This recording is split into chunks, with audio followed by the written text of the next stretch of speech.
So how can we ask questions using modal auxiliaries? We have different structures. We have the yes and no questions and short answers. For example, may I help you? And would you like more information? And the possible answers for that is yes, you can. May I help you? Yes, you can. And the second example is, would you like more information?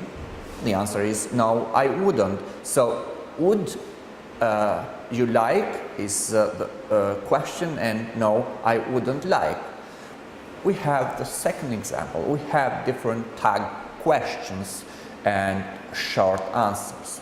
For example, I could open an account tomorrow. Couldn't I? Yes, you could, or yes, you can. And the second example is there won't be a service charge. Will there? No, there won't. What about when we ask information questions and how we give short answers? For example, the question can be, where could I get some information? And the answer can be, you might try over there. The second question can be, when should we go there? And one of the possible answers is, we should go soon. And what will happen? I don't know. So, how can we request action with would, could, will, and can? For example, for the structure, we have would, could, will, and can. We have both the formal and the informal situation. For example, may is somewhat formal. People of different age groups and people who perform services such as waiters or salespeople often use it. We say people of different age groups. For example, if the age group is it's really different, or if you are a waiter in a restaurant, or if you work in a call center, then we start the conversation with may. And the examples in this situation are, may we sit here? Possible answers, no, you may not. May I help you? Yes, I would like a soda. So these examples are from two different situations. The first situation is somebody asks for permission to sit somewhere, and the second one is probably a waiter that's trying to help his customer. When we use could actually appears in formal or informal requests for permission, but not normally in answers. So, for example, when we ask a question, we use could, but usually we don't use could in answers. For example, could I use your pencil? Yes, you can. So, we don't usually say yes, you could. We usually say yes, you can. And for informal cases, can is the least formal of the three.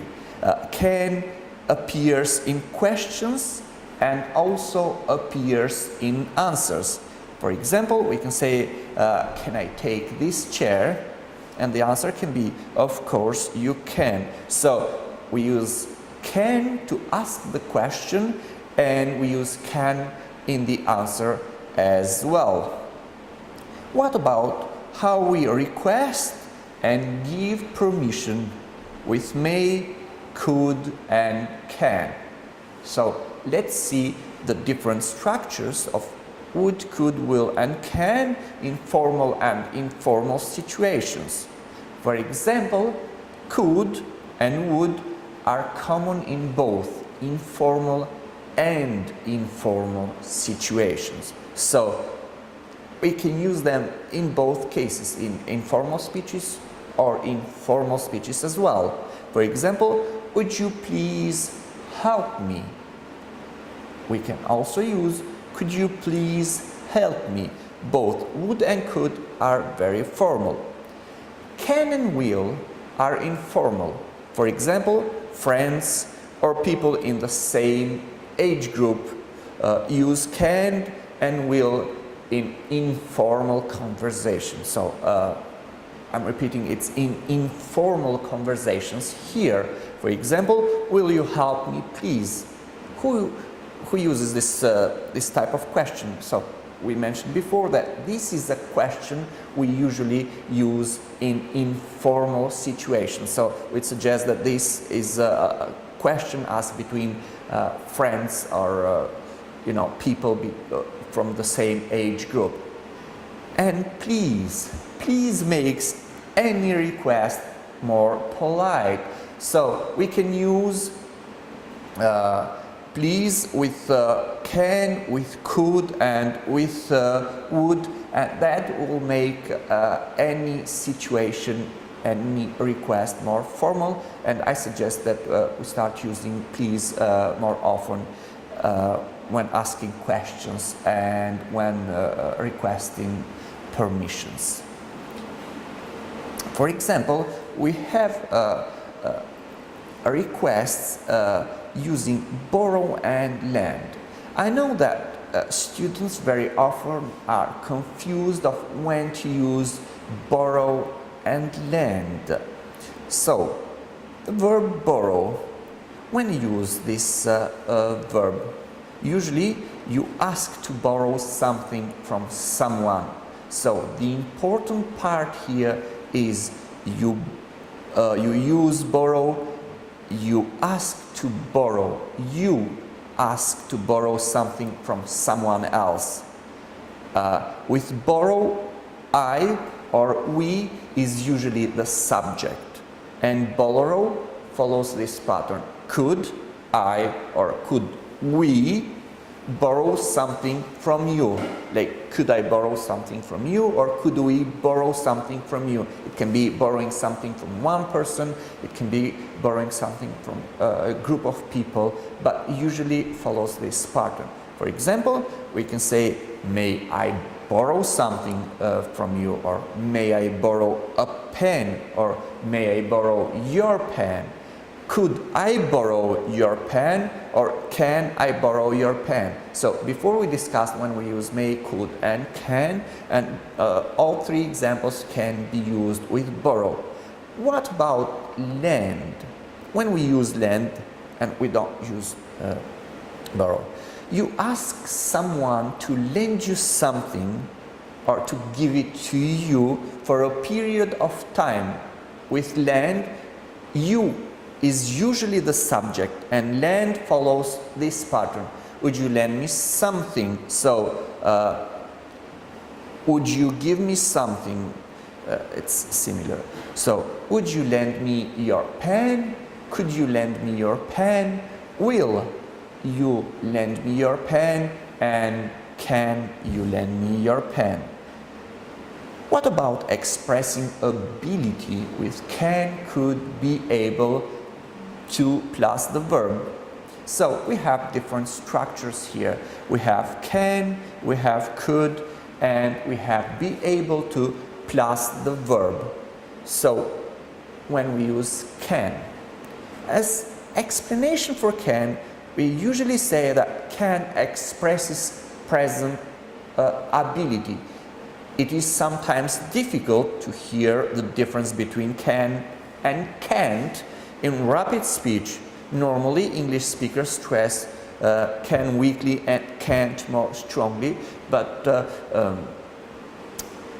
in the course of listening and speaking, you'll be more familiar with the